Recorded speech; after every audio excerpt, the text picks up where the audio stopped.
Good evening, everyone. Welcome to another regularly scheduled meeting of the Public Safety and Transportation Committee. My name is Tariq Lucas. I am the chair of the committee. Please note that today's meeting is being both audio and video recorded.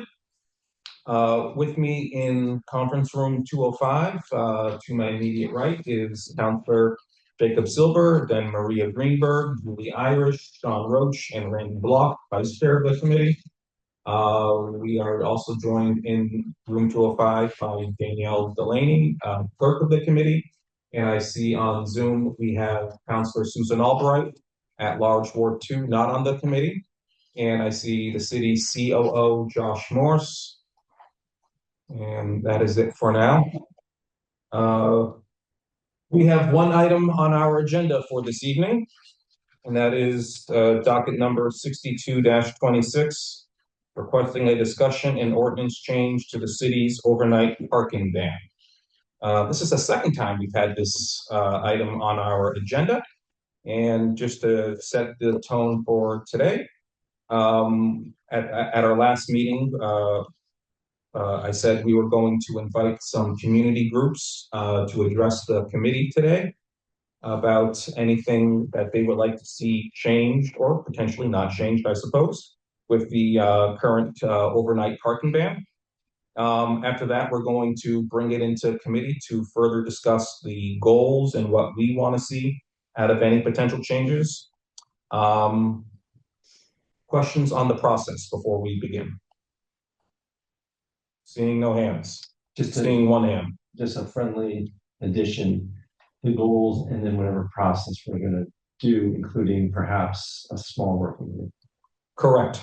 Thank you. Thank you for the correction. So with that, we are going to begin. We're going to begin with, I'm going to mispronounce the last name. I'm sorry. Marin. Sorry. Just please state your name and address and what neighborhood you are representing this evening, and we are all ears. Okay, Marin Caniglione, you were close. And I live in Newton Corner at 39 School Street. So I guess I'm just gonna start at the beginning. I think everybody is familiar with the current policy, December 1st, March 31st, 2 a.m. to 6 a.m. That's what we're talking about. The fine for violations increased in 2014 from $5 to $25. Newton has the 13 municipal lots. I am a user of the Pearl Street lot, so I can speak to that one. It often fills up quickly. And residents without alternative parking, I believe, face some real hardships. In 2020 to 2021, we saw an exemption where the ban was lifted. And to my knowledge, there was no major local news reports of increased accidents, blocked emergency vehicles, or snow removal failures. I believe we're all here because of the recent vote to remove the ban, which was narrowly defeated. And I think highlights that the overnight parking is an issue that affects a lot of households. Some of the impacts from talking to neighbors and from kind of working on the issue for all these years is people have difficulty hosting overnight guests. People are wasting time shuffling cars in tandem driveways. Tandem driveways are often not long enough for cars owned by residents or multiple renters.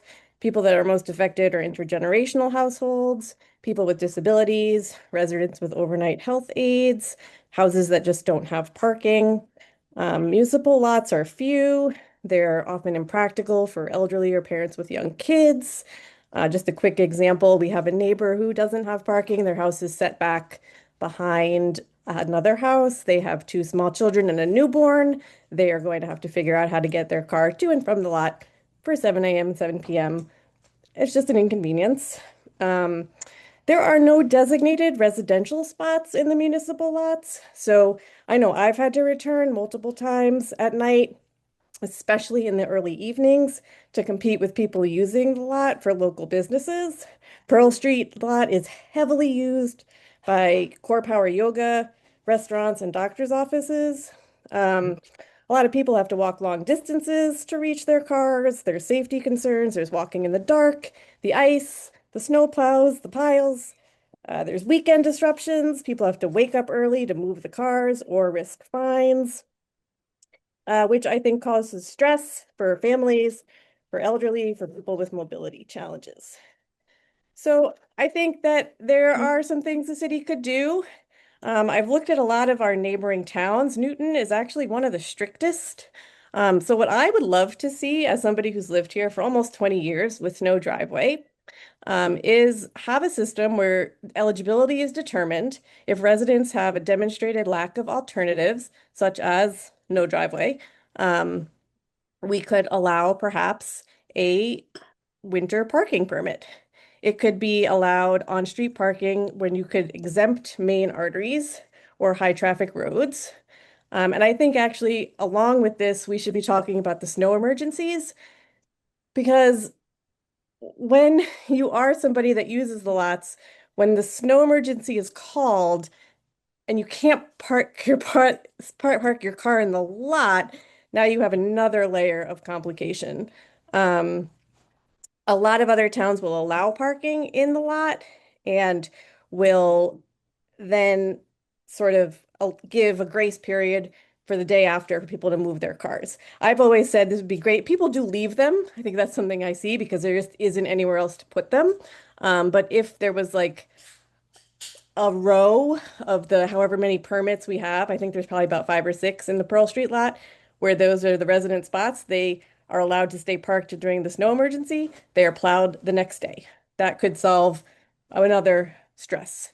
So there could be time limits, permits allowed for parking in the municipal lots during the snow emergency. And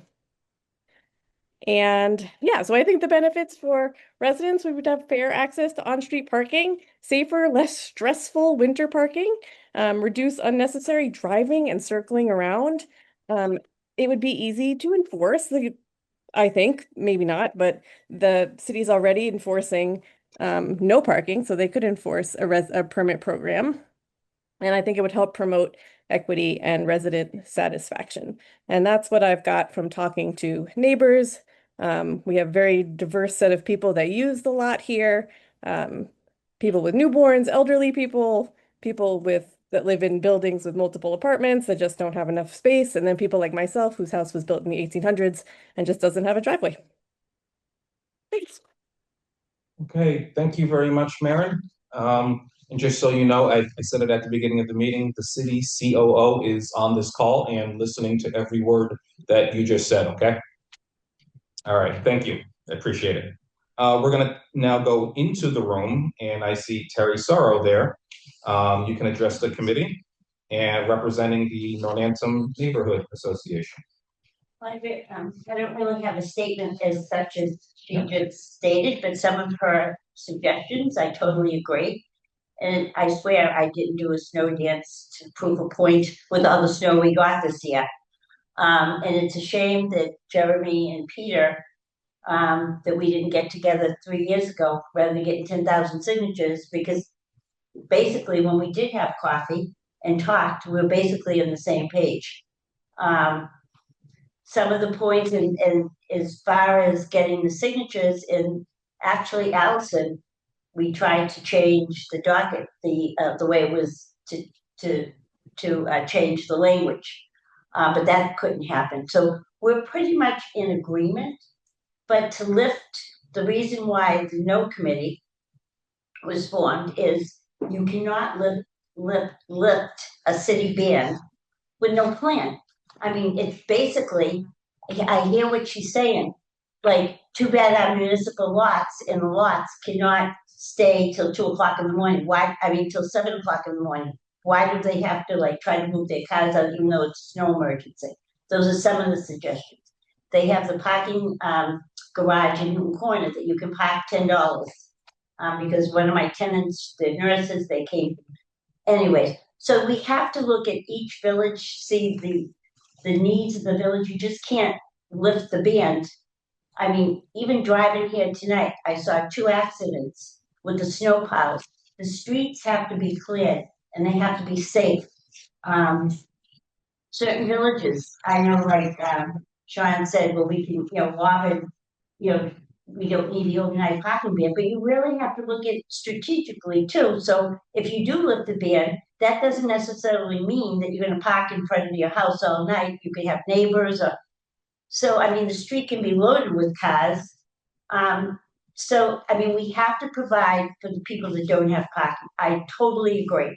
Hardships, healthcare providers, a waiver as such, I totally agree. I think we should look at it. But who's gonna do it? How is that gonna be determined?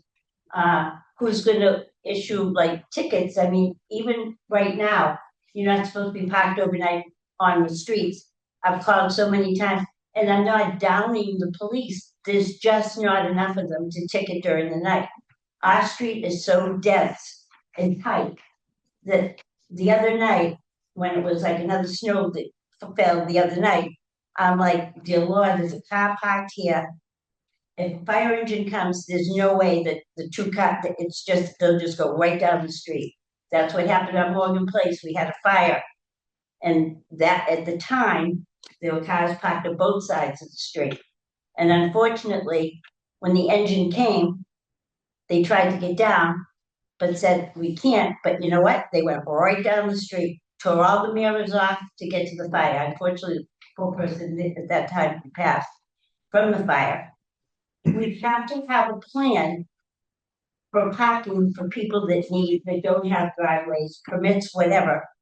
I totally agree, but you can't just lift a ban with no plan. And as far as no anthem, and I go back to my fire, and I know Susan Albright said, well, Terry, that when does, that only happens once in a lifetime or once. It was a 3-alarm fire on January 22nd. It was frigid.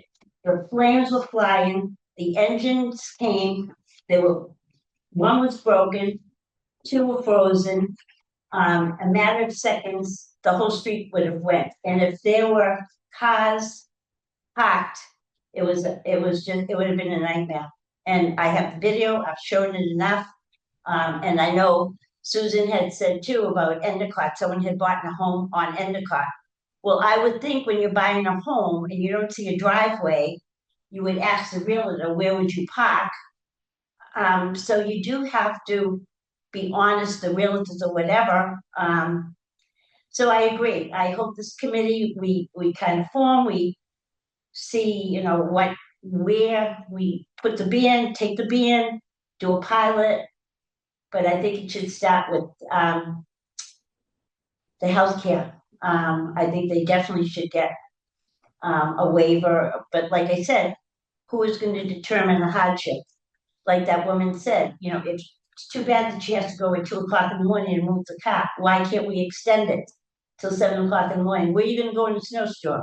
If you move the cars out at 7, they can plow the municipal lots or whatever, and the stores don't open till 9.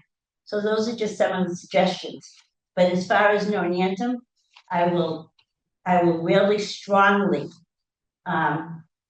work with the committee to keep the ban as far as certain streets. And like I said, street by street. I mean, I don't know what's going on in Washington. I don't know what's going on in New York, but I know my village. I know Northampton. I'm sorry, I've been here a lot longer than anybody in this room. I've lived on Lincoln Road, and then I went to Cook Street. And I'm not saying I know everything, but we're getting almost 500 units on Cross Street. There's not enough parking.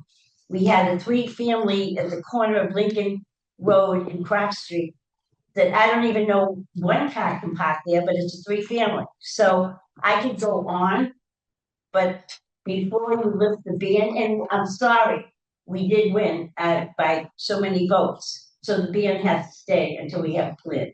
Sorry, thank you. Thank you, Terry. Thank you. I You don't appreciate seem that sorry about that. Woody. it. I'm not gonna lie. All right. We're going to go to Zoom, and I see Doug Haslam on the call. Danielle, could you just unmute him, please? Doug, just state your name and address for the record and what neighborhood you are representing, please. Go Sure. ahead. Sure, thank you. I'm Doug Haslam. I live at 26 Nonantum Place. That's right between Charles Bank Road and Jefferson Street in Newton Corner, kind of down by the river near the Circle of Death. Um, and thank you for giving me the opportunity to speak here. I've been a bit vocal about the issue for several years, as some of you are probably aware. And I do appreciate the arguments on both sides, and I also do appreciate that the sides came together to continue the dialogue after the vote because it was so close. The situation where in this cramped neighborhood where we live is there are a lot of people who do not have driveways, much like Marin pointed out. And the reality is, and we just saw that, we've had this snowy couple of weeks that despite the lack of parking, people found a way to accommodate the streets when it was snowing. They found a different way. But there's a difference between doing that for 10, 15, 20 nights, depending on how severe the winter is, and doing it for 120 nights and having to pay to park in a garage, which I've done for a number of nights, or people parking in their gardens in their backyard, which also has been done. And that's not to make short shrift of the people who have the singular driveways where they have to move cars around. Yeah, that's an inconvenience, but the fact is we have when there is no snow on here, we have a street that's just like it is in May, just like it is in June. And it's always been bewildering to me that outside of when there is snow on the streets, that the parking is banned. And outside of, even in the winter, we can park there during the day, but not at night. It never made sense to me. And I appreciate that we're here trying to figure out a way to kind of make a plan that does make sense for all neighborhoods. Yeah, and I do appreciate that some streets are tighter than others. That I do totally get that, and it may mean that there's not a one size fits all solution. That's come up in parking permit questions before as well, where neighborhoods have been accommodated differently to make sure that people could park where it made sense. All set? I think so, yeah. All right, good. Thank you very much, Mr. Haslam. We're now going to go to Ann Goldbach on Zoom, who I know is representing the former no ballot committee on the overnight parking ban. And just state your name and address for the record, and then you can begin. Thank you. I'm Ann Goldbach. I live at 5 Whittier Road in Newtonville. I've lived here for over 40 years. For background purposes, just for those who may be watching, Newton's overnight parking ban has been a part of city life for almost a century. At one point in the 30s, it was a year-round ban. It was changed multiple times, and finally in 2019, it was limited to December 1st through March 31st. Since 2012, the issue has been reviewed 14 times. In October of 23, the full city council voted 21-3 against repealing the ban. Before the ballot question last year, when I spoke earlier in an interview, I noted that the National Weather Service was predicting a snowier winter. And for the record, we have gotten over 5 feet of snow this year. That's more than we've gotten since 2015. And as somebody else noted, the vote to repeal the ban lost by 81 votes. Moving forward, the consensus became the no committee and the yes committee got together and determined that we would develop a comprehensive, thoughtful balanced parking policy that reflects the needs of each of Newton's villages and neighborhoods.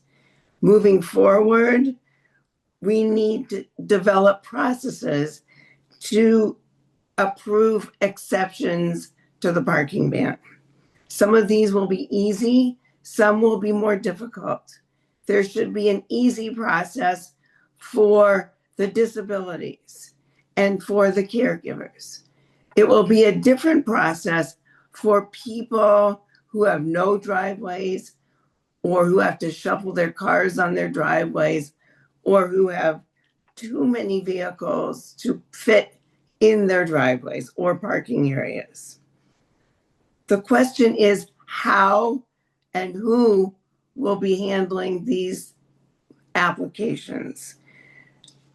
So we suggest, first of all, decreasing the amount of snowfall for declaring a snow emergency, increasing the fines for violations of the rules that we finally develop, determine who will enforce those rules. We have a small police force. There are not that many officers on duty at night. Do we pay them overtime? Do we get officers who are off duty and pay them for a special detail? Do we hire civilians to issue tickets at a less expensive rate? Changes to the parking ban should not have a hard deadline for next fall. We need to be really thoughtful about this. And finally, we could consider a pilot program for certain neighborhoods or the whole city that could be renewable after this coming winter. Thank you. Thank you very much, Anne. Let's see, let's go to one more speaker in the room, one of the people who is partially responsible for all of us being here. We're going to go to Jeremy Freudberg of the former Repeal the Ban ballot committee. Go ahead, sir. Thank you, Chair Lucas, and thank you for that very nice introduction. And actually, I'll continue on a note of thanks to the whole City Council for taking on this issue and recognizing that in the aftermath of the election results that what's needed is not to just keep everything the same forever, but to move ahead with some kind of change or compromise, because that's Name and address. Oh, sorry. Jeremy Freudberg, 102 Clark Street. Anyway, so yes, the City Council has indeed recognized the need for a change or a compromise. And that's exactly the type of compromise that, as Terry said, was not on the ballot. It was a very binary question, and I think, as all the councils recognize, there are definitely shades of gray. And in addition, of course, as you all know, there's lots of interests in this issue. I think you all know that there were twice as many blank votes for the mayor's race as there were for the ballot question. So that does show that the residents, regardless of how they voted, are very interested in parking policy, and that the council should make this a priority. So thank you for indeed making it a priority. I guess now I'll kind of maybe take a step backwards and maybe give a few, I guess, lessons that the Yes campaign learned on the campaign track. So I guess where I'll start is indeed the overnight parking ban does pose a hardship for a lot of people. Some people that even have to move out of Newton, or maybe not even move to Newton in the first place because of that. And I think all the councilors have recognized that. But there's also sort of a second level, which is that for many people, it still poses other difficulties, whether it's because they have tandem parking, they live multi-generationally, and they have lots of working people in the house who need to go different places at different times. Hosting guests was mentioned earlier. But on the flip side of that, what we also found is that a lot of people really like parking in their own driveway, and they have no interest in parking on the street. And I can get into why that is, but regardless, I mean, that's a phenomenon that exists as well. So we do kind of have to balance that against, I think there's going to be some kind of loosening of restrictions. I think that's the goal that everyone has. And the scope of that is kind of to be determined, but we kind of have to, figuring out what the scope of that is, we can maybe feel a little bit more comfortable knowing that not everybody in the whole world is going to park on the street. And then finally, one of the most important lessons is that Nonantum and other neighborhoods like that do have very serious parking problems, and we should do our best to address those and not shove them under the rug, and make sure whatever we do really highlights and emphasizes those concerns. So what do we do? I guess the way I've been thinking about this is there's maybe three different buckets of potential changes or exceptions. The first bucket is to look at sort of the parameters of the overnight parking ban itself and in time, I guess I would say. Right now, as you all know, it's 4 months of the year, and I guess you'd call it 4 hours a night, but it's really only 3 hours a night because you can park for 1 hour. And I think many counselors and other people have raised the idea that part of why the current ban is preferable is that it, just by its very nature, does not allow for year-round on-street parking. But I guess the question then becomes, what is the minimum length of the ban that would achieve that same thing? So is it 4 months? Is it 3 months? I think Watertown's been exploring that question, and I would encourage this committee to do that as well, if for many reasons, but if not for the reason that it's easy. It doesn't change anything on the ground about enforcement or resources. It's we change the signs at the borders, and it does, and it helps all those people who I mentioned earlier who struggle with this ordinance. The next category is geographic acceptance to the ban, and kind of on a similar line to the previous point. I do see that the NACDS committee does see that as sort of something that's a bit easier than getting into sort of the personal exceptions, which I know Anne touched on and some other speakers have touched on, which I'll address in a minute. But basically looking at certain streets that, and it's not going to be a lot of streets, but a fair number of streets that the council can say, look, the overnight ban isn't really needed here. The street's wide enough. There's not a whole lot going on it. And I'm sure every councilor, maybe you can think of just a handful of streets in their ward where this is the case. Again, it doesn't need to be a huge list, but again, start small.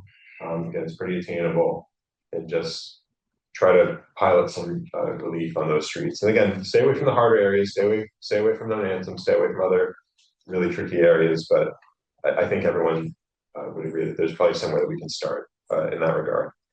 Then the third category, like I said, is the personal exceptions, and that could be either the hardship waiver, it could be parking permits, it could be whatever. And the Yes Committee's position on this is, well, it's a bit nuanced.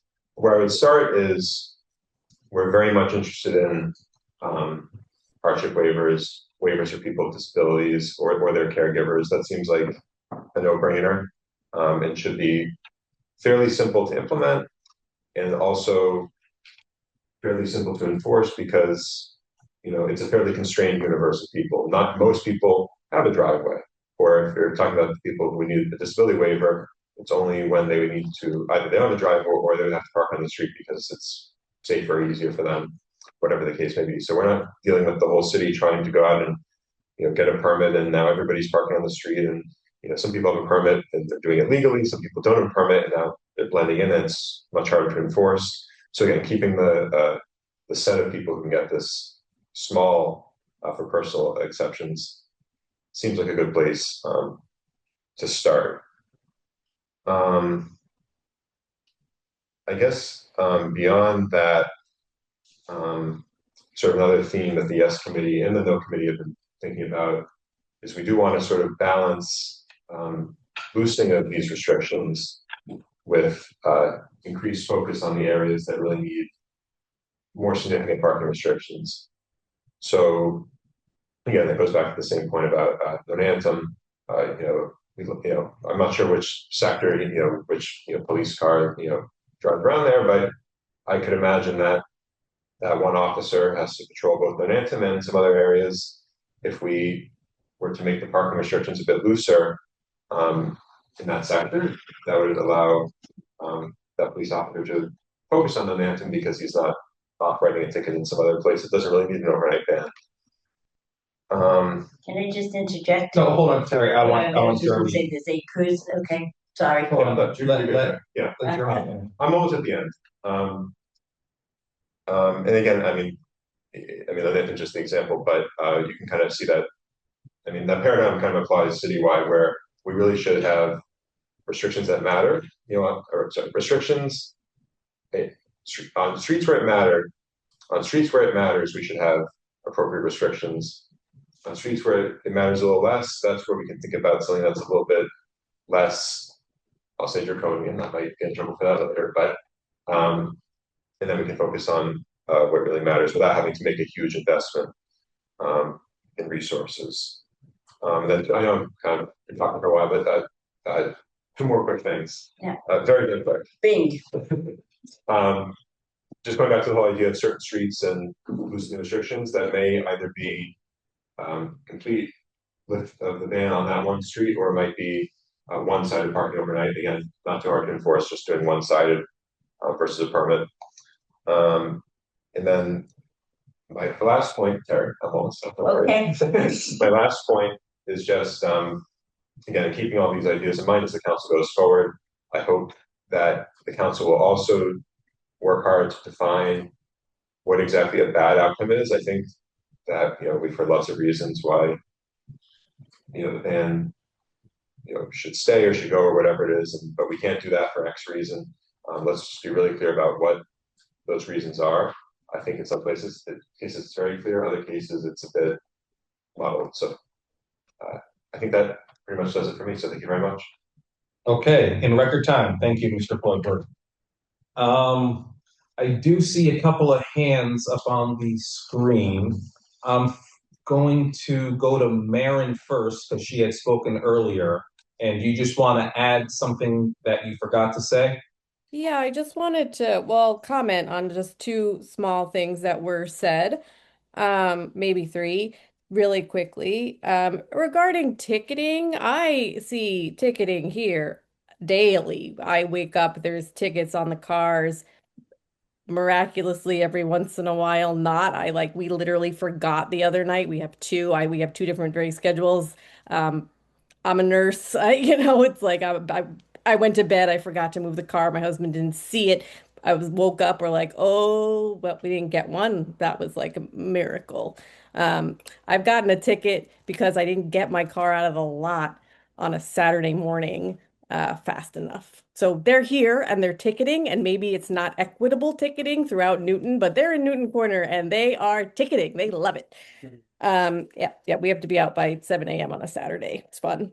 And then I just wanted to comment, Terry had mentioned the lot pricing. That it is not $10. It is $21 for 24 hours. I know that because the second snowstorm, our neighbors who we have shared with in the past had so much snow that we could only fit one of our cars. So I put mine in because I also had to go to work. And I didn't want to have to deal with that. So I put it in the lot. I'm not sure, Doug, if you use that lot. Also, you're a little bit farther away. But the lot is like 21 to 25 for overnight. If you're, I use Spot Hero, so it might have been a little bit cheaper. And then the only spots that were available were the ones on the roof. Go figure. But anyway, so I just wanted to correct that. It is not $10, and the city makes no accommodations for people during a snow emergency. They do in Brookline, they do in Waltham, they do in Boston, and they do in Watertown. And that's it. I don't think we should be worried about focusing on extra enforcement and putting people out to be ticketing more. I don't think punishment here for sort of not having off-street parking is the answer. I think we're looking to be more fair, more equitable, and to help people that don't have parking and not focus on ticketing them. That's all. Okay, thank you. Janine Stewart, you are not on my list, but we are going to allow you to speak this evening, and this will be the only person who will speak this evening who was not on my list. But Go ahead, please. Name and address. Sure, Janine Stewart, 251 Adams Street. One of my concerns, I have a couple. One is my parents live around the corner. They're both 87 and 90. That street, multiple people have multiple cars, and they all park all over the place. And maybe in Newton Corner, they ticket a lot, but they don't do it a lot in Nonantum. I go to Dunkin' Donuts every morning, and sometimes I swing around the block. There's not many cars that often ticketed here. My parents, literally every other month, we have an ambulance coming. We never know what time of day. If people are parked, especially when there's a lot of snow too on the sides, it's hard for somebody to get there, and that worries me. Another thing is we keep getting more and more development. Every house, they're putting up like 4-bedroom houses and 1 parking spot. It's getting ridiculous. We're having 500 more. There's already cars parked everywhere at night. If we have 500 more, not all of them, they're going to have, say we have 250 plus all the development, where are the cars going to go? Eventually, we're just going to run out of space. And I think there can be, an agreement. We can come to something, but just to totally lift it without a plan, as Terry said, is just outrageous. Thank you. Okay, thank you. I don't find my notes. Give me a second. Let's bring this into committee. Let's talk about goals. Let's talk about, as Councilor Roach said, a potential working group. What do we want them to focus on? And I know if everyone didn't have a chance to see it, Councilor Roach sent his goals to me and to Danielle. There's a copy of them on our table. Of things that we can try to achieve. So the floor is open. Don't be shy. Or be shy. Councilor Vaughn. I want to thank everybody for their comments and working on this initiative that the voters had a chance to express themselves in. I think that parking is a big topic, and different people have talked about different aspects of this. I worry a little bit that we may be trying to take on more than we can, at least in the short term. For example, the snow emergency system that we have is not related to the overnight parking ban. And my guess is if we hadn't had a bad snowstorm, we probably wouldn't be talking about it very much. We'd be talking about the overnight parking ban and the implications and the difficulties that causes for different groups of people. And because that specific issue was on the ballot, it seems to me that that ought to be our first step. Maybe we can take a second step with, say, for example, the snow emergency, or really any emergency parking rules. I understand those create hardships for sure, but it feels to me like at least we ought to start with the overnight parking ban and see what it means to provide some kind of relief with whatever strategies may make sense. And there may be different strategies in different parts of the city. I'm open to that. I think we should do something about that. I agree that there are equity issues here, but it is also something that we want to do very carefully. So that's just my initial partial response to all this. Okay. Anyone else? Okay. I just want to add something real quick. We heard one of the speakers talk about the Pearl Street lot. According to the map here that I got off of the city's website, there are 72 parking spaces in the Pearl Street lot, just to give everyone a heads up. Don't know if that's right, but it says 72. We're gonna go Councilor Wright, Councilor Greenberg. I agree with Randy that the snow emergency, I think that should be a separate discussion. And it was interesting. I was in Boston the other day and they called a snow emergency, which I didn't know. This is one of our storms, which I didn't know. You know, you had to be off the street by, I don't know, 2 or 3 o'clock, which I didn't know. It was just starting to snow. And I was in a restaurant and they're going with their loudspeakers, the police cars going up and down the street telling them, get your car off, and they're giving tickets and they're towing and things like that. So I think we need to discuss that, but not everyone would know that we have a snow emergency. How do we get that information out to everyone? Especially someone coming in, you know, to a business or going to the dentist or something like that, and their snow emergency starts at 4. How are they going to know that? But that should be a separate discussion. I think we could tackle, you know, for medical reasons type of thing. I think that's something easy that we could do first, to, you know, have waivers or something like that. I think the other ones will be much more difficult. Right now, Chase Street, so this whole thing, MRT and BCOD, they don't have to have parking. And some councilors say, well, they're going to build as much parking as they need. Well, right now, the 2 projects on Chase Street, they don't have enough parking that they need. And the streets, the neighboring streets and that, there's just so many cars parked there and they're not getting ticketed and they're there overnight, you know, it's creating a problem. And then we're going to have 60 units in Newtonville with no parking and a potential, you know, 150, 200 units in West Newton that's going to have no parking.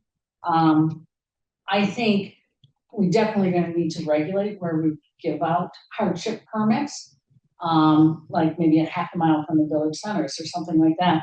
And then other things like my street is, you know, with this last, and it's not normal, but the last couple of snowstorms, you could not get 2 cars down the road. You know, if a car came from the other direction, you had to pull over into someone's driveway so you could pass. So if there were options to park on your street overnight, a car, let alone emergency vehicle or a fire truck, could not get down the street. So even though we might be giving out medical passes or whatever, it'll be dependent on the street too. Because yeah, my street, I went out and measured it. They were 6 feet from the curb on one side, and directly across from it was 4.5 feet. So the snow piles took out 10.5 feet on my street. So, which is not the norm. And it took them 8 or 9 more days. I did a 311 complaint and stuff, and they did clear it out, but it took like 8 or 9 days to do it. But that has to be taken into account too. And this is not going to be easy for the rest of it. I think most of us do believe we should have some medical options. One of the things I see over here that Councilor Roach wrote is revenue neutral or positive. We can't, well, I'll tell you, we can't be revenue positive. So,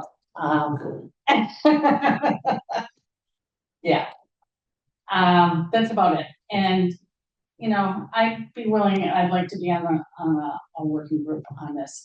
And the other thing is, and I bring it up all the time because people say, well, this is, you know, it's unfair to people, but I have rentals in other towns and they have different overnight parking bans. If I have parking available on my property or on the street, I can charge higher rents and I can sell my house for more money. If I don't have that parking available all year round, my rents are lower and my house is worth less.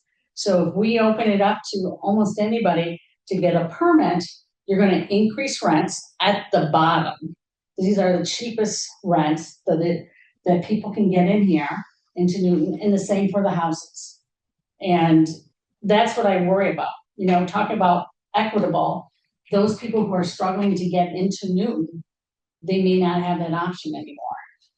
So that's something to think about. And last thing is, we don't have enough parking on our, so that we each have a parking spot and stuff. So we're going, figuring out who goes to work first and this and that for 26 years. So we can push 26 years. And I just see it as because of our house and where we live in Newton, that's just part of it. All set? Yep. We're talking about parking, you go straight to zoning. Thank you. And parking minimums.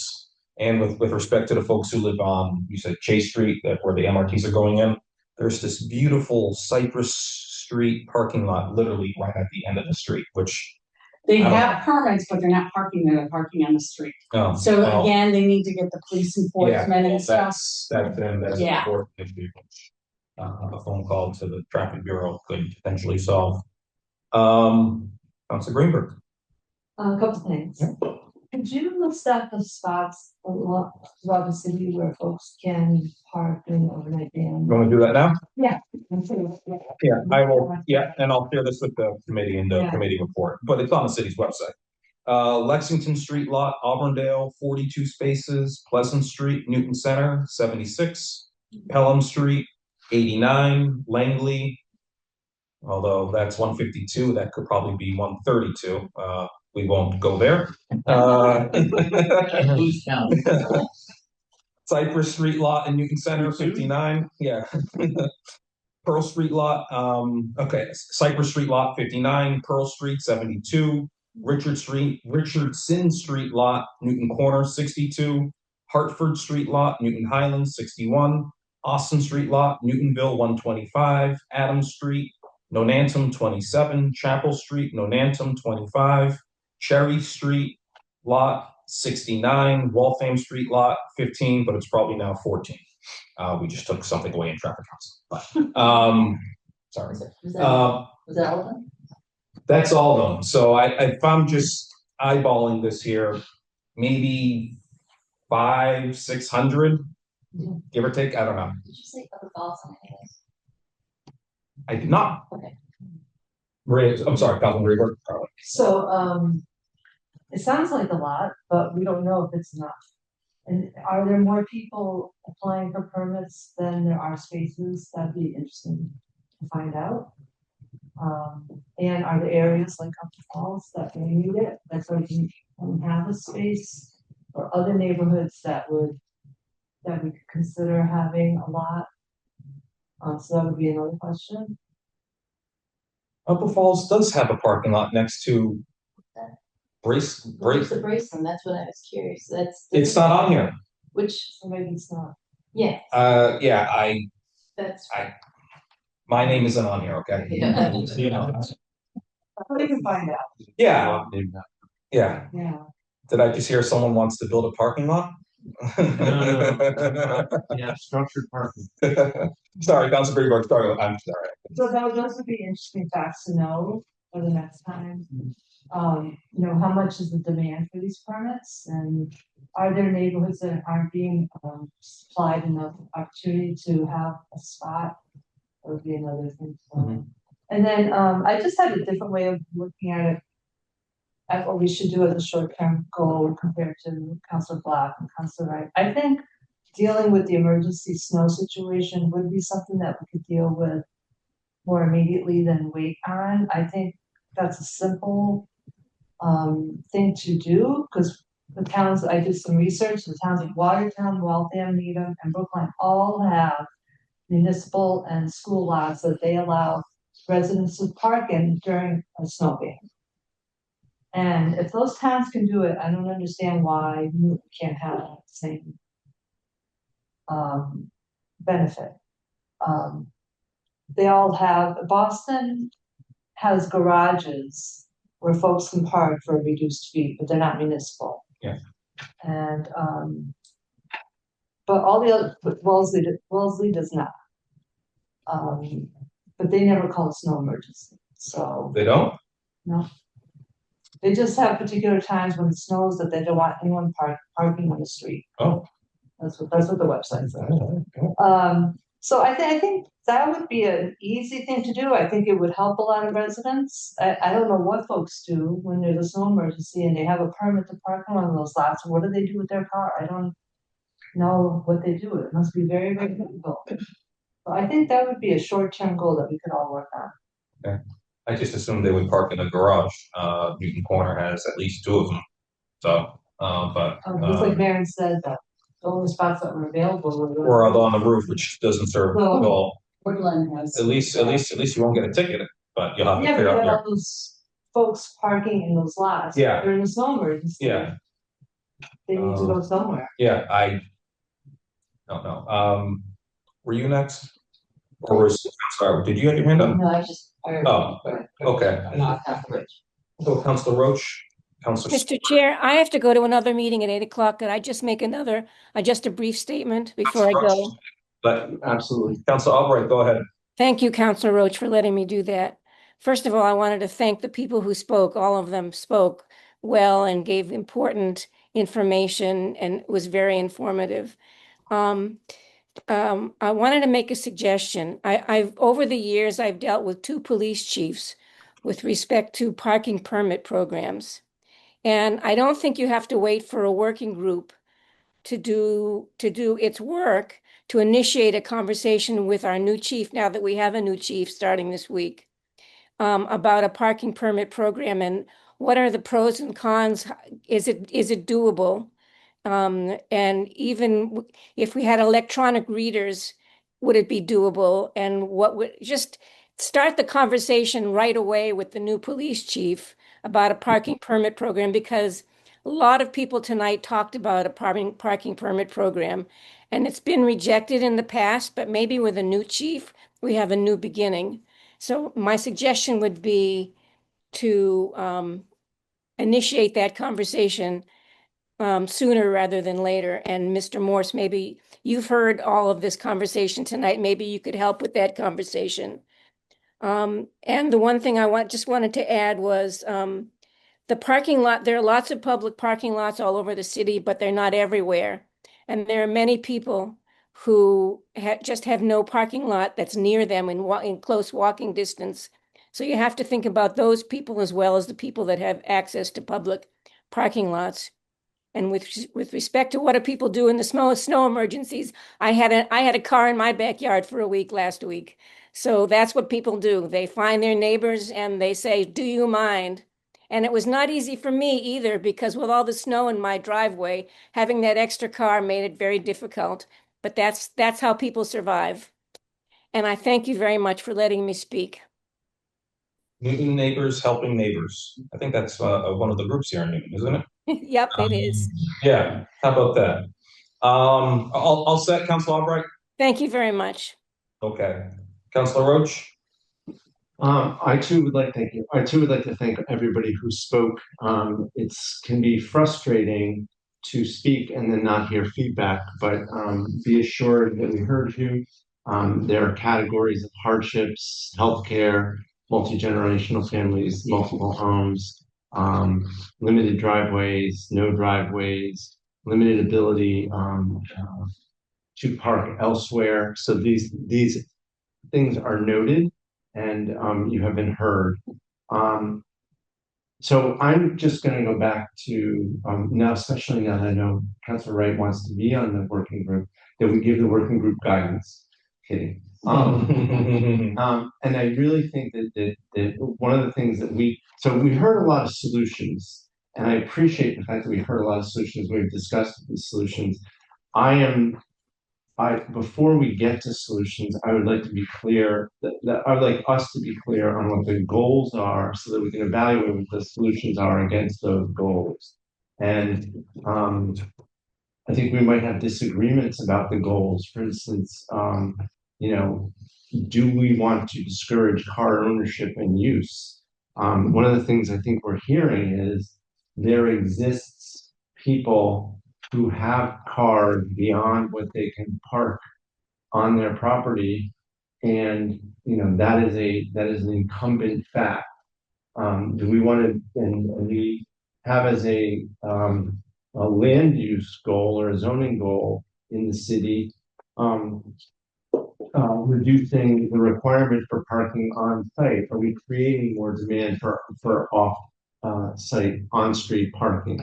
So I think we want to be very, very clear about whether or not discouraging car ownership is a goal. For instance, we've heard, I think this is a totally fair point. If I can park in the summer, why can't I park in the winter? And I think that there are many people who feel like if we just limit the on-street parking for a little bit, it gives people pause to move here with a car, to live here and buy a car. And so it can operate to discourage car ownership. And maybe one of the reasons why there used to be a year-round ban. I think I've told this story, but there's a police chief who came in at one of the discussions on the overnight parking ban, and he said, he appreciated the overnight parking ban because it reduced the opportunities for criminals to hide behind cars. And I thought, okay, that's an advantage to the police 2 months of the year, but what about the rest of the time? So it is, regardless of where it came from, it does operate to discourage car ownership and car use. And we have heard very clearly around the colleges and the universities that is in fact a laudable goal. So that's why I want to make sure that we have these goals. I wrote them down I typed them up. Danielle was kind enough to print them out. I typed them up as a reflection of what I heard. These are not necessarily my goals. And so if we could, I just as a starting point, so that we're not doing it from scratch, I would love for us to have some goals. And I think given goals, then I'm sure there are plenty of good ideas about solution. Thank you for coming to my TED Talk. Okay. Two things. I did some quick math on Councilor Greenberg's request on the municipal parking lots. I said 600 total, 874. Oh. Yeah. Plus the other lot that's not listed. Plus the other one that isn't listed. Yes. And that doesn't include schools. Does not include schools. So it's 874. What the schools, Just the municipal parking lots on this map, that we are allowed to get permits. which you can, yes. But are there schools? I don't No, think. but we could expand Schools, opportunity. yeah, and for that you would need to bring in the school department as well. Because 33,000 households. I'm sorry. 874 against 33,000 households. Oh, Yeah. yeah, But yeah. how many people have? Yeah, But we don't know. Yeah, I mean, yeah. We don't know what unnumbered households without Yeah. driveways or insufficient driveways. Absolutely, but I just want to give us scope. Yeah. The other thing is, before we go to Councilor Silver, can you pass me one of those seltzers in a cup, please? I'm gonna park my car in Councilor Silver's truck. I think, we could go vertical. Stack it. 2 and 3, like you're the turtle. Yes, exactly. Oh, we have color here. Oh, usually these are just clear. Councilor Silver. So I just want to start with a point of clarification to Councilor Wright's point about it cannot be revenue positive. I just want to understand what you meant. Law department will tell us. Yeah, it can't be a moneymaker. You can charge for your permits to cover the costs. Okay, so, but fines can be, Yeah, fines are but different. the permits are. Yes. I just wanted to make sure I understood what you meant. And I believe fines are still capped at $300 per state law, but I think we're trying to change it. Yeah, I don't think they would do it for this, but it's for probably other things. Yeah. So Go ahead, yeah, Bob. I have a couple of thoughts. I think the first is that the overnight parking ban reminds me of a number of laws that have been sitting around for a very long time that don't accomplish really what we want them to accomplish, but are so old that everyone's terrified to touch them. Should everything around it fall down and sort of disintegrate and chaos reign. And I still don't really understand what the point of the overnight parking ban is, except for to suppress the number of total vehicles in Newton. I think I know that there's a separate snow issue, but it sort of helps, it sort of doesn't, it all depends on the year. So that would be my first one. my second thought is that there are a number of issues that the overnight parking ban doesn't solve with respect to vehicles moving around, even during the day. And I think we've heard many points. There are streets that are 26 feet wide. There are streets that are less than 26 feet wide. There are streets that are 26 feet wide, which is the average width, but on a corner, the vehicles, there isn't really enough room still for two vehicles to pass by. And that occurs in many places. Even in Ward 8, where we have plenty of parking, we have a high school and we have kids parking on both sides of the street in many places, and still it's very hard to move back and forth. So I don't want to take on more than we can bite off, more than we can chew, but I do think that thinking through holistically how we just generally make it possible for vehicles to move around is worthwhile thinking through, even though it may not necessarily. I mean, what our solution, in my mind, the goal should be, can we figure out how to make Newton a more navigable city?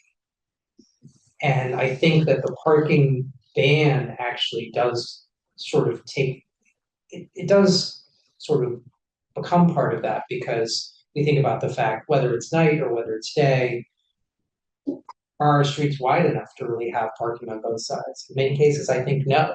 I think thinking through that is helpful. And then I think the third thing is that, and I think Councilor Greenfield has mentioned, I have no data. I mean, I think we have a lot of great anecdotal data. In my neighborhood, it's like this, and someone else's neighborhood, it's like that. But I do think it would be interesting to move from, sort of what we have to a larger question, which is, where are places that we really have constraints? Where are places where people would like to be able to park? What if we eliminated parking on one side of the street at all times in certain neighborhoods? Would that cause a parking shortage, or would it actually be fine?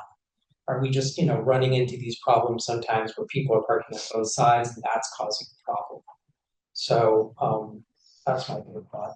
When it comes to goals, is, we have a traffic council that's taking a lot of stuff about, let's eliminate parking on this side, let's eliminate parking here, there.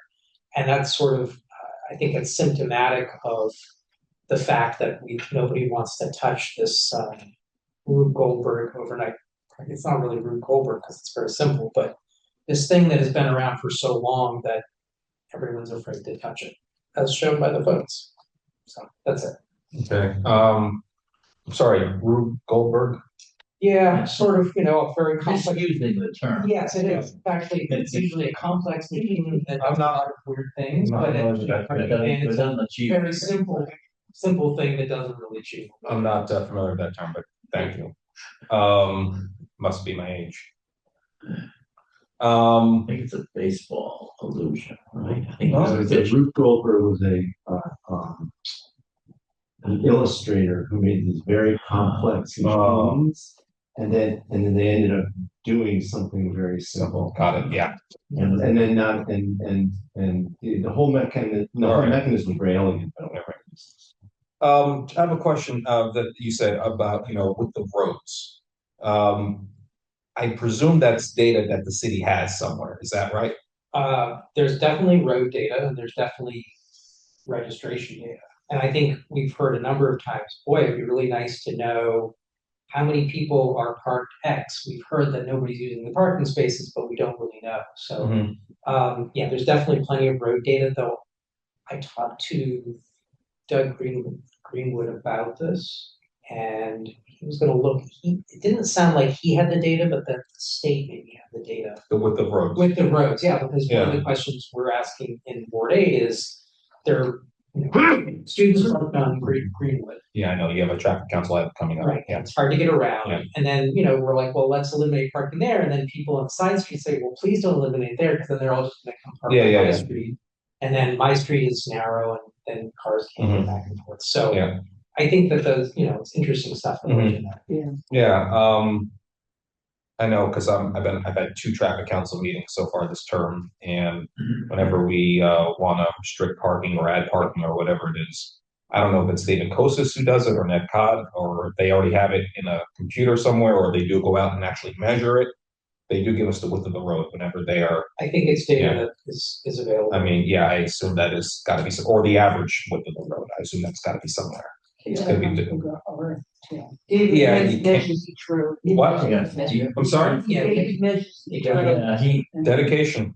Dedication. Council Irish, should you have your hand up? I know I can't add Upper Falls to this. Okay, I'm sorry. No, well, that'll be just curious to find out, but when my first comment was about those municipal parking lots, just as a point of looking at more closely of where they are in the city, it just made me think, ready, drive, certain circumference around each of these parking lots, what really makes sense? Are they all centered in, Ward 2 or Ward 3? I don't know, but it would, looking at it, how are they allocated across the city? I can answer that right now, just looking at this right here. They're in village centers or commercial areas. Looks like they're all in village centers. I'm sorry? A lot of it's in 6-1. If it's Langley and. Pleasant, Pelham, Langley, Yeah. Cypress. Yeah. So, I mean, that would be part of the calculation, looking at not just the, raw number, the raw data, looking at the numbers of parking spots, but really where they are. And relative to the other piece of information, which again, getting some data, I think we have to find some goals, but maybe concurrently thinking about getting some data, which will help achieve those goals, whether it's the road data, or I think someone mentioned at one of the meetings, homes without driveways, if that's something from the assessor's database. I mean, that's a good, that's a piece. Is it 200 or is it 2,000? I have no idea, but it would be good to know what we're working with, so where we put our efforts and how to prioritize some of these things. Is, what is the problem? Like how much of a problem is when you're talking numbers? So I think just doing some data collection, some data digging, whether it's roads, which I think is also looking at the width. I feel like looking at that big database they have of all the roads, we probably know a lot of them already. Some of the problem ones, where they've been seeking relief around a parking sign or one kind of parking on one side. I think we know a lot already. So looking at some of that to figure out what the issues really are and where we focus the time and help us. Yeah, I just want to get back to the missing Upper Falls parking lot here. The reason why I don't think it's on this list is because it's attached to a park, just like with the Newton Highlands Playground attached to a park, and maybe that's why it's not listed on this particular. And it's not report. always. I'm not sure if the municipal ones are plowed out necessarily. Are they a priority? So I just don't know this. What do you mean? Are they plowed? Are the municipal lots plowed as a priority for park? Because they are. Because if not, the Braithwaite Park parking lot is not always Because I'm saying that. is not always plowed. So but yeah, maybe Josh would. Mr. Morse, do you know? Can you answer that question?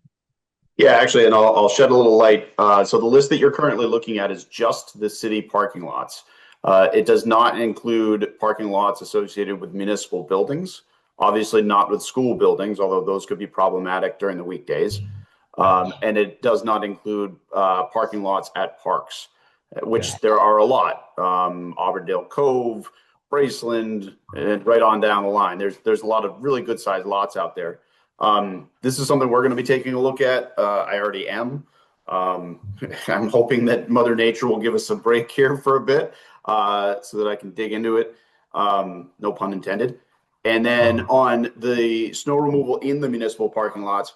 So I think one of the things that we're going to have to carefully think about is it's always this delicate balance. A lot of our municipal city lots are there obviously for residents, but also to help support our local businesses. So it's this careful balance of making sure that we get the parking lots, get cars out of the parking lots in time to clear the lots so that the businesses can reopen and, because they rely on those lots, at the same time wanting to allow residents to be able to park in those lots. So those are going to be kind of the things that we're looking at for those lots, especially in our village centers. But I do want to take a look at some of the other lots associated with our parks and municipal buildings to see if there might be opportunities there. And then once we get that all together, I really do think we need to get a good map out there so that people understand what opportunities there are. Because right now I feel like if you happen to know the city really well, there are people who take advantage of that, and if you don't, you don't. And it really shouldn't be. If you know the city really well, you should be able to look at a map and understand where those opportunities exist. Yes, Councilor Wright, you have a question for Mr. Morse? Yeah, so do you know, the percentage of the different lots that are used for overnight parking? I don't know. So there's a bunch of data that I need to get. I have a good inventory of our municipal lots for total parking spaces. I don't have a good inventory. I don't think one exists for our parks. There is no inventory for municipal buildings. And I need to get, as part of our snow response plan, get a sense as to the prioritization for those different lots. Our city lots is very obvious. But for some of our parks and municipal buildings, it's not as clear. I mean, one like City Hall, obviously, quite clear, but there are others that aren't. Yeah, like the Cove, if we allow, parking during the snow emergency, if that, once they leave the Cove to get that lot cleared out, it probably is not a high priority versus, Newton Center. Exactly. And then, the other thing we have to consider, and this is not a reason to throw the baby out with the bathwater, but we also need to consider, like for the Cove, that is one of our snow hauling storage locations. But I've been here 18 years. We've only really hold on. Let him finish. Yeah, so I've been here 18 years, and we've only had to use the Cove, I believe, twice, 2015 and this year. So that's not, I don't want to use that as an excuse to say we should not use the Cove at all, because it's a very large parking lot. And I think we're going to have to evaluate each one of those lots on a case-by-case basis, because they're each a little different, but that'll be something that we really dig into. And then the other thing is, what I was thinking is, for those lots, if we do have parking in any of the lots for snow emergency, maybe only a section of it. So that part of it would be free, and they can clear that out. At least there'll be some parking somewhere, and then the cars would be in one area, so it'd be easier to clean up the lot. Yep, I completely agree. And then you all appreciate this a lot. If we're going to make a major change to one of these lots that is in a residential neighborhood in one of your wards, we're going to want to work with you and your constituents so that they're aware of any changes in how we're using those lots. But again, those are not reasons to not look at this, and not reasons to not really lean in and see if we can make something happen. So can you give us the data on how many permits per lot versus how many spaces, so we get an idea of the utilization of the parking lots for overnight parking during the winter time? I personally can't, if you're asking right now. I'm good, but I don't have that committed to memory. But I can ask about it. Okay, I was just right. Either one of us are going to do it, but it sounds like you're going to kind of do it anyway. So maybe you can provide that data to us. Yeah, what I would ask is, if it's just that, I certainly have good enough memory to pull that off. If this night turns into lots of questions, maybe just if somebody could write those down and shoot me an email. But I can definitely run this one down. Yeah, okay. I just asked if you're going to send drop-in emails, send them to me, so that way I can collect them all and then send one email away, as opposed to receiving 7 or 8 different emails with the same question. So that's all.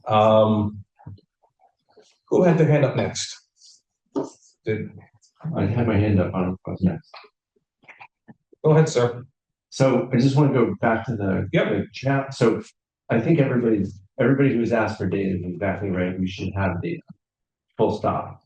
There are some challenges to some of the navigation and the data, and I'll point to my street. I live on Daniel Street. Next to us is Walter Street. They're parallel streets. Parking on one side of the street, no parking on the other side of the street. Because the volume is much higher on Daniel Street, it might be a problem to have parking on both sides of the street, so it makes sense. Walter Street, the volume is much less, and so it becomes navigable, even though there's roughly the same amount of parking, right? And so there are factors that may be difficult to see in a spreadsheet about whether or not there can be parking on both sides. So we should be looking at the data, but we should also know that there are limitations on what the street width alone will tell us. We should probably also know, what kind of road they are, whether it's an arterial, whether it's a the different categories. I can't remember them. That data is absolutely. That data is available as well. But so it becomes a little bit nuanced. The other thing is, I'm not sure that navigable is always going to be our goal, because there's like a baseline of navigation. Can I get through? Can I get a fire truck through? But then if you take away too much parking, then they become a bit of speedway, right? And so there's a calming effect of parking. So there's just pointing out that we should be considering balances when we think about this. Going too far in one direction could have some negative consequences. Yeah, if I could just add in my 2 cents real quick, because I haven't really offered much commentary on this. I've just been going around the room. I think I agree with a lot of things, of potential solutions that people said for those who have hardships. The no driveway, I think that's an easy one. The medical, I'm going to call it a medical hardship. As what Councilor Silver said, looking at the width of roads and potentially excluding them. I don't want to put words in your mouth, but potentially excluding this particular street or neighborhood, because quite frankly, the needs of, for example, Oak Hill and the layout of Oak Hill is different than from Nonantum. I think Councilor Roach, you have something in here which is something that we need to consider. And it's a word hidden in plain sight, and you have the word simple in here. The current ordinance is only 1 sentence long. Whether you like it or not, there are flaws and there are good things with it. It is simple. I think I would like to keep that in mind as we make any changes to the ordinance, is that the ordinance needs to be simple. Or any updates to the ordinance needs to be simple. And then the other thing is, we can't let perfect be the enemy of good. I think we should do something on a 1-year trial basis for the upcoming winter. This winter, it's March 4th right now. It ends in 27 days, and hopefully there's no more snow. But next winter, we need to come up with a 1-year, trial. And if it works, then we'll, extend it for another year, or maybe think about making it permanent. If there's flaws with it, we can take it back because it's only a 1-year trial. So we can't let perfect be the enemy of good. And also in your notes, Councilor Roach, I don't know if this was your particular concern, but it was brought up 2 weeks ago. You said discouraging car ownership near our colleges, BC and LaSalle, both on opposite ends of the city. I think we found out 2 weeks ago that parking is heavily restricted around those neighborhoods. So, there's very little to do there anyways. If you can't park there, right now, then you don't need to do anything with that. At least that's the way how I see it. I think Councilor Baker would say that the people in those the residents, the Newton residents in those neighborhoods would be very nervous about the ban in the neighborhood. Oh, I agree. And what's really interesting, if you look at the data, so I did a little charting of the data that Councilor Farrell sent us. Yeah. And 7-3 was. Can you just refresh us? Remember, 7-3 is near. I think 7-3 is near DC. So 7-3. Yeah. Okay. Go on. 7-3 and 7-2, I think, are near DC. 64.5% no versus 59.5% no in those two. So those are very heavily no districts versus say 5-2 and 1, 2, and 1, 3. So Nonantum is 1, 2, and 1, 3. 5, 2 is Let's do a corner. 1, 2, 1, 3 is in the corner. Well, 5 2 is 1, 4. 1. Sorry, 1, 1, 1, 1, and 1, 4 are Nonantum, also very heavily no, but 1, 2, and 1, 3 are heavily yes. Yeah. Right? And so you can start to. There are some patterns across the city that, towards your point, Councilor Lucas. I think that if we do some trials, we should look at those precincts that had the big gap and say, okay, if they are big yes gap, and maybe that's where we can trial the lifting of the ban. Where there's a big no gap, maybe that's where we can trial some exceptions, right? Yeah, I mean, I think it's the Highlands and Newton Corner are the two big areas that want to lift the ban. 5, 2 is the biggest. Is that the Highlands? Yeah. Okay, so the 5, 2, and then 6 is consistently all across all precincts. So yeah, so if we're gonna pick a place to pilot lifting the ban, 5, 2 might be a good one. Well, it would be nice for 2 in Newton Corner because they're two different. Yep. Type of places. Yeah. So I think we can be guided by the data in terms of identifying where we might want to be followed. What I put down here is I added to your notes, just look at precinct data from the election, of course. Yep. So there are things. There's some process goals which I didn't really put down here, and then there's some kind of substantive goals. And again, the point here would be to say, let's give this to a small working group and say, guided by this, come back with solutions. I think you and I agree a lot on this, on the process. Yeah. The process. Working group. One comment I just want to follow up. Go ahead. On the simplicity factor. I agree. The ordinance is very simple. It also hides a traffic council and a huge amount of work done underneath that actually also addresses the same parking issues too. So while we have a very simple ordinance that's sort of trying to address parking, we're also spending a lot of time and putting up signs and things, also trying to address parking in a different way. So I guess, in one way we're hiding simplicity by the ordinance. So, the question is will we take on some more work? Yeah. No, yeah, the ordinance is simple, traffic council is a little bit more nuanced. You should probably withdraw your petition coming up. I should, yeah. Yeah, I should think about that. Just wait it out. Yeah. Councilor Block. Well, I'm gonna go to Councilor Block. I did want to second your point though, about the complexity of all of this. Yes, the ordinance is simple, but there are so many different pieces here. And I really am concerned. I wanted to accomplish some. And we can take this sort of the good and the perfect and the good and sort of what you're going to aim for. We probably need several phases for this. I don't think we should expect a working group to just come up with a whole bunch of solutions and everything's going to look great because of that. I think it's too complex for that, which is why I come back to where should we start? Maybe we should start with the snow emergencies. That's not what the referendum was about.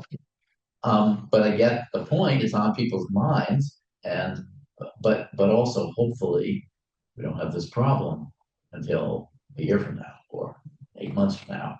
So maybe we work on the overnight parking ban question first. That's sort of my instinct, but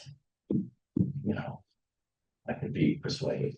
Yes, there may be other councilors, but Jeremy was trying. Mr. Freudberg, would you like to recognize? Thank you. We've also been joined by Councilors Maliki, Oliver, and Farrell, not on the committee, but always welcome. Thank you, Councilor Roach. Mr. Freudberg, do you want to add something brief? I do, and I'll be very brief. Thank you, Chair, just for letting me speak a second time. Three very quick things. The first is that I think you've got a very good goal to try to get something done for the next winter. I think it can be a one-year pilot. I think that sounds great. I guess the only thing I would add to that is, you know, this is a legislative body. I think it's capable of legislating. I'm not quite sure what the working group does, but you guys all have that same power. Second point, I like the enthusiasm around the election data, and I'm not going to stand in the way and say that, you know, we shouldn't pilot some kind of relief in certain areas. But, you know, I'm one of the people who's been studying this issue for, you know, 3 years of my life. I've studied it way too closely, and I would say that very few precincts are homogenous. You can probably find a street in any precinct that either should or shouldn't have this sort of parking ban. So just keep that in mind. But again, I don't want to stand in anyone's way. If you want to have Newton Highlands be the place where we do some nice pilots, that sounds great. And the third thing, I actually do have a little bit of data to share. So before the election, I made a request to the public records request to the police department on the number of permits that were issued for the municipal lots, and actually, there's actually a recent appeals court ruling that said that parking permits, you can find out the names and addresses of who has the permits. And so I found out two things. The first is that there were only 160 permits issued, which if you think about it, there's way more than 160 people complaining about the parking ban. So it gives you some sense of how adequate municipal lots are as a solution. But the second thing that I found out is that the police department actually destroyed all the records after March 31st on who had the permits. So I'm hoping that maybe we can be more on top of that this winter and actually find out who's getting it, because it would be good to know how far are people willing to walk for a lot, and really you can get that in real data. If somebody, all you do is Hartford Street, lot is the example in New Highlands. If somebody, you know, on Clark Street, way down Clark Street, where I live, is getting a permit for that lot, that might tell you something versus, you know, if it's only people who live right there, very close to the lot, who are bothering to get a permit. So I just want to make sure I heard this correctly.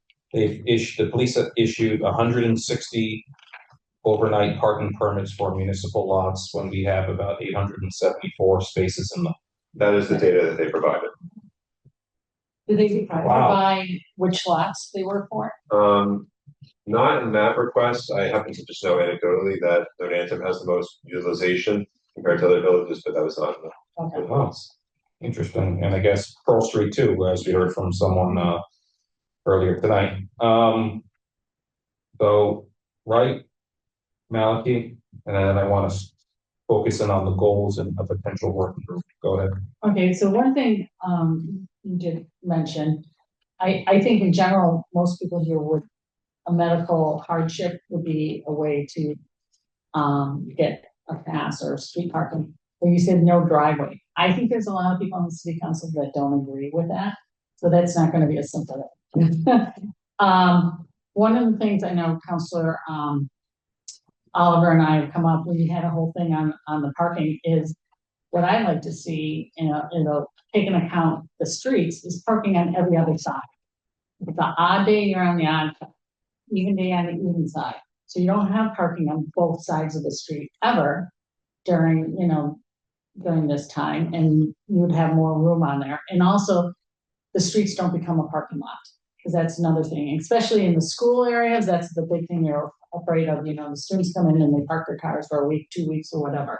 So if you have people moving either odd or even sides, we don't become a parking lot. When I used to live in Marlboro and when I lived in Brookline, when I was going to the airport, I parked in Brighton and left my car there for a week, because you didn't have to move it all the time. And people are in Newton Corner, in Newton Corner, people are parking and getting an Uber or getting on to a bus and going into Boston. So they're not even from this area, and they're using our street as a free parking lot. Quick clarification, when you say around schools, you're talking around the university. University. It's nothing. Yeah. Okay, yeah, that's what I thought. Yeah. Newton Corner does have a neighborhood parking plan, isn't that right, Councilor Greenberg? Just a portion of it. Yeah, on Well Hill, right? Yeah. Yeah, that's what I thought. Yeah, I used to live over that way. But there's other ones. There's other ones where they are. I've heard from constituents where people park their cars, get out of their cars with Yeah. their suitcases, and Uber picks them up, and Yeah. away they go, and their cars are there for, a week, a long weekend, whatever. We had Malachi, Irish. I just wanted to first clarify, Mr. Forgo's, experience with getting the data on who got permits. That was the previous winter of a year ago's winter. Yes, I made this request in October 2025, looking at the previous winter. Okay, so that data got destroyed, but this winter, we could keep it from getting destroyed, and it would actually probably be a more meaningful look at what a larger size volume of demand for permits, given that this is much worse winter than last time. Yes, I think So- it's possible to get that data for this Yeah, winter. and you could kind of do a map of dots around the different lots. It could be very informative. Yeah, I think that'd be great. I mean, I will say that even though there was this appeals court ruling that said that we could get the addresses of people, the city didn't go so far to say that I was correct in that, applying that legal precedent, but I would like to think that I'm right. So you're seconding your lawsuit. First, don't give them any more credit. And I also like the idea of the odd even concept, at least for the overnight hours, that, or maybe even extended overnight hours beyond, just 2 a.m. to 6 a.m. I wouldn't want to sort of inhibit parking near businesses during business hours, but I think it would be a good way to ensure that every street is passable at night, whether there's snow or not, which was an issue that came up during the day. And also just easy to enforce with the police department, not having to inspect stickers, just are they on the right side of the street for today? No, okay. All right, I just want to make sure, to Josh Morse, if you got that request about the police data for this parking, for parking permits and municipal lots for this year. I don't know, it looks like he went away. Oh, wait, you got your email. Sorry about that. Oh, you were eating, sorry, go ahead. That's quite all right.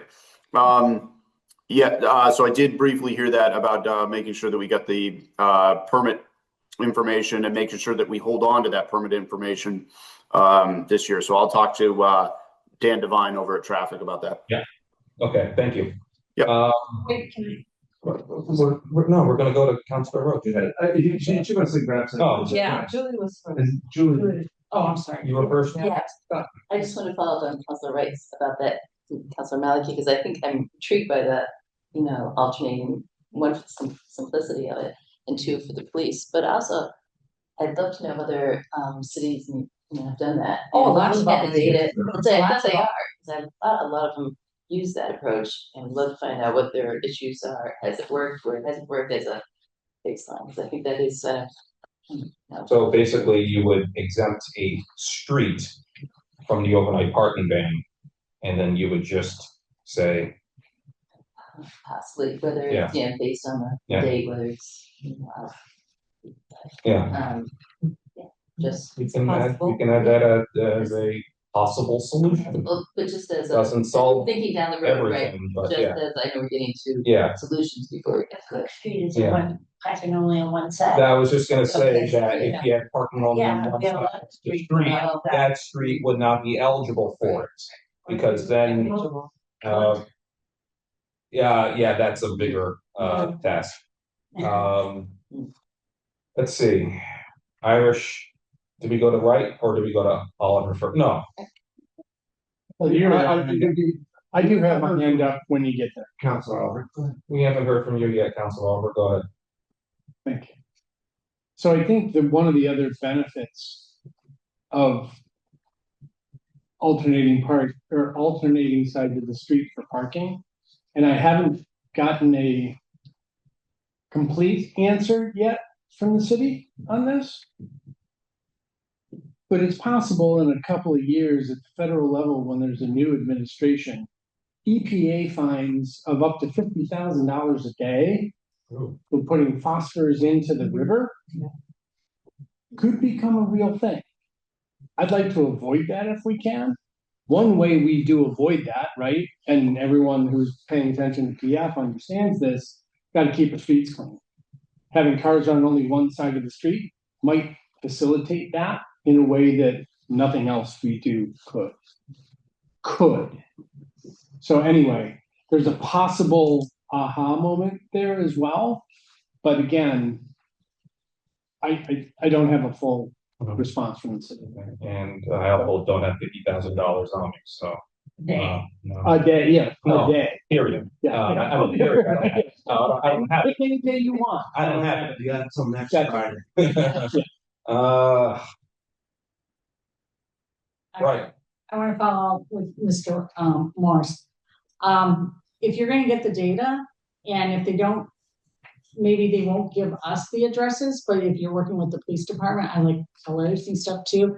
If which lots, which cars are going there, and kind of color a neighborhood where those cars are coming from would be very helpful. Where the permits go. Data visualization, Mr. Gordon. Okay, well, that's a pretty custom, okay, all right. Provide so much information like that. Yeah. You know, you don't have to dig through the numbers. Yeah. And there's just someone in IT that could do that really quickly.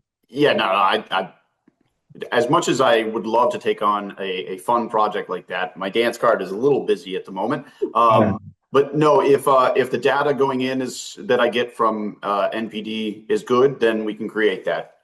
If it doesn't have the specificity, which I would imagine it would, then Doug Greenfield and IT can help out with that. Thank you. Councilor Roach. Two things. One is, I think all of these suggestions are great. I'm going to keep making the same point over and over again, and I appreciate Councilor Irish backing me up on this. We need to extract the goals out of some of these solutions, right? So if we're talking about odd even, what we're really talking about is discouraging long-term storage. Great, let's put that down as a goal. It may be that it comes back to the same solution, but let's express it as a goal so that we give whatever working group the purpose and not simply the solution. And then facilitating street cleaning, another good objective. Obviously the same solution, but let's express it so we give them the freedom to solve.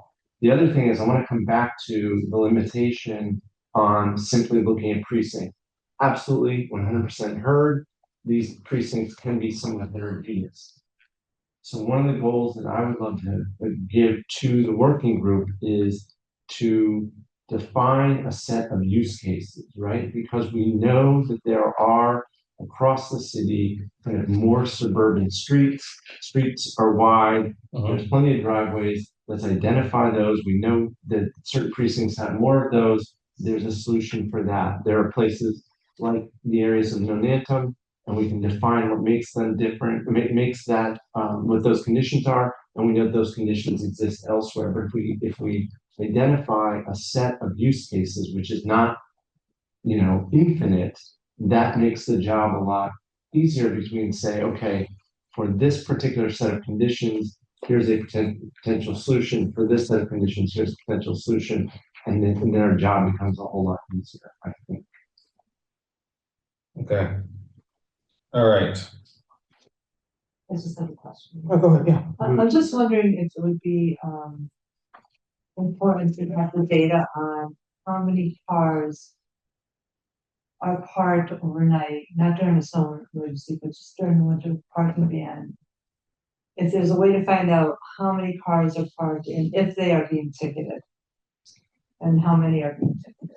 Because I know I hear from a lot of residents that these cars are not being ticketed. Well, I think we can get the tickets as far as the cars not getting tickets. We wouldn't know. I just, Right. I don't know how we would get that There data. would be some number greater than the number of vehicles. Yeah. Yeah, but again, how much? Is it 10%, 30%? I'm not giving up my neighbor, but the car's buried in snow, so. That's an easy way to figure it out. Yeah.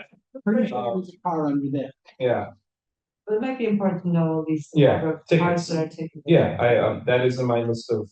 But the number of cars being ticketed, because it's a demand driven, Yeah. it's going to indicate, not necessarily even indicate the number of cars that are being left overnight. It's going to be the number of people who are pissed off by the Right, cars right, being left overnight. Right. I can say that, no problem. Well, I know one of my former neighbors used to park his big pickup truck on the street, and I never complained. But he didn't get tickets. So Someone else. yeah, complained. someone else complained. Someone else would complain from time to time. Again, former neighbor of mine. So we are approaching 9 o'clock, and we could be here all night talking about parking, and it would be a lot of fun, actually. But Since the committee who's having fun. yeah, I love all this, really, I do. I love all this, but we do have to come to an end tonight. So what I would like to have happen, send me goals, not solutions. Send me goals that we can discuss at the next time this is on the agenda. Okay? And then hopefully we can parse out those goals. We want to focus on A, B, and C and not X, Y, and Z. And then we can give those goals to if we decide to create one, a working group. I saw Irish first, then Roche. Were we working from Councilor Roach creating a list of goals? Is that a starting point? Are we adding to them? Or My intention Yeah, was, what's that? is in his starting point, Yeah. add, delete. Yeah. change, Yeah. And it's always a conversation starter. But send them to me before our next meeting. So So we can have them, we can put them in the Friday packet. And then we can work on goals and figure out which ones are good, which ones are not, for better lack of words. And then we can decide to give those goals to, if we decide to create a working group. And then we will give those the goals, and then questions, send me your questions as well, and then I will give them to Josh Morse. But we've heard a lot of good ideas, good solutions, good questions, good data, and good comments from the public, of course. Questions? Councilor Greenberg. I mean, sharing the goals, should we give it to the committee, the whole committee, or just you? To me, and then give them to me, I will collect them, I will, try my best to sort them. We'll put them in the Friday packet, so that way we will come into our next meeting already looking at the goals, all looking at the same data. And then we can sort them out. Why don't we, before you do it, why don't you give us the goals and we vote on it before we come into the meeting? And then we have like the top ones that people are very interested in. How can we vote on them before the meeting? Well, you're gonna collect all the goals. Yes, I think that would find it. we can't vote on them. Okay. I mean, it's a good idea, I think I mean, we could do it in the meeting too. Yeah. But it's just to get an idea of what are because we're gonna have 20 goals, easy. Yeah, but we can't discuss it on email. No, I'm not saying discuss it, just, take one of those little things and it adds up, just kind of like when you're trying to get a meeting notice and when are you available and stuff. So, But there are gonna be disagreements and we have to discuss that here. but it would tell us the heavy hitters, that's all I'm saying, Well, but that's okay, I'll drop it. Yeah. No discussion. Yeah. No, I wasn't saying discussion, it was just a straight vote. And then if 80% like these 3 goals, those would be our first ones that we discuss. And also have each person just say, here's my goal, or this is the problem I'm trying to solve, and here's how important it is, and then you can collect that. Send me the goals, please. That is the way to go about with this. And then we will discuss them the next time this is on the agenda and try to sort them out, the ones that we want to adopt. Do we want to have a brief discussion about the formation of the working group size? Because I'm a little worried about time. Yeah. I'm also looking at time too. So That's not the time tonight. I know, I'm looking at the time tonight. Yeah, But not that. if we keep pushing it off, we're giving the working group less time. So we're talking about 3, 5, 7. We're talking about mostly counselors. We're talking about the yes and no's, beyond the yes and no's. That is a more robust discussion, which I don't think we can have tonight. Just because of time. I'm not saying it's not valid. I'm just saying that is a robust conversation. Well, let me ask you this. Do you have something in mind that we can all be thinking about as a starting point? I am thinking of around 5. And are you thinking How many counselors, staff, and I'm assuming yes, no's? My personal take, no counselors. What about Counselor Wright?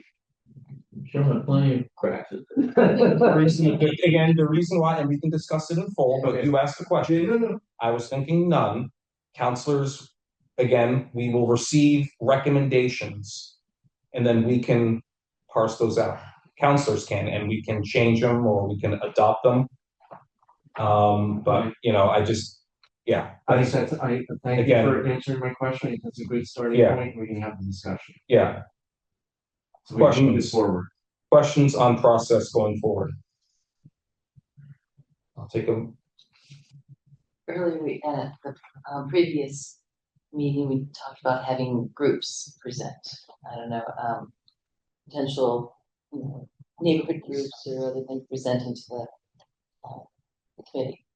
Am I correct? We've heard Tonight. We heard from the Yes, They're No in and out. campaign. We talked about 8 or Um, I know we have this sheet, but No, but We can always bring in more neighborhood I don't groups. know if that was exhaustive. but No, that- we that- can always bring in more neighborhood groups and we could dedicate, 30 minutes. I'm just, of the first 30 minutes to allow comments. Whether to close that window so we can make, I progress. don't That window closed, and that's fine. I don't wanna close the window. Okay. That's what you're asking. That's what But said. I need groups, like Council Greenberg sent me a bunch of names. I did too. You did too, but I know, I didn't have a chance to get to those. Okay, so that is, Yeah. that is still open, and we Yes. still have Yes, other groups or representations from the groups participate in the meeting and hear from them as we're moving. yes. Process questions going forward. Seeing none, I'll take a motion to hold. Motion to hold. Motion to hold made by Councilor Roach. Any Second. further discussion? That doesn't need a second. All right, all in favor? Say aye. Aye. Opposed? Ayes have it. Item is held. We are adjourned at 8:49. Good night, everyone. Thank you. Good night.